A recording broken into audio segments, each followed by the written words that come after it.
Australia's native bird species are absolutely spectacular, but more and more we're finding with changing habitats they're ending up in our domestic environment. This can be through climate change with bushfires, but also redevelopments in suburbs, taking away their natural habitats. Now, this can be quite problematic when it comes to birds of prey because they are going to prey on some of the domestic birds we have and also small animals, which could include pets.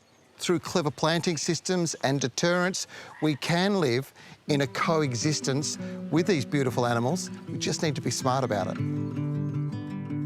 Sharing a few tips to keep your pets safe is Chad Banfield from Caversham Wildlife Park, whose team care for many species of Australian wildlife. There's some relatively common smaller birds of prey that we can see in parts of suburbia, and they're normally coming in to try and find food. For a young bird especially, looking at an aviary full of budgies or your pet canary out on the front veranda can look like an easy meal. And for a bird that is only just starting to learn to hunt for itself, their mum and dad have kicked it out of home and it's now got to fend for itself, it's got to find its own territory, it's going to look for the easiest option. Probably the most common thing I would imagine would be chickens, right? Yeah, definitely, especially young chickens or some of the smaller breeds. Yeah, a large brown goshawk would definitely attempt to take those if you've got them out wandering around in the garden.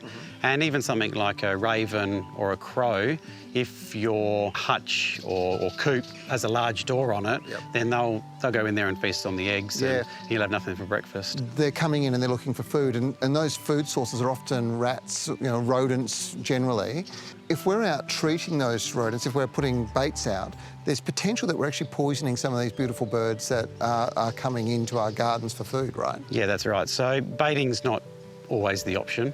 There's plenty of other options prior to that, and the biggest one is to ensure that food is not available to the rats and the mice at night when the birds themselves are asleep. They're not going to feed at night, so it's making sure that when you feed them, you're only feeding enough for that day and that they aren't spilling a lot of the feed.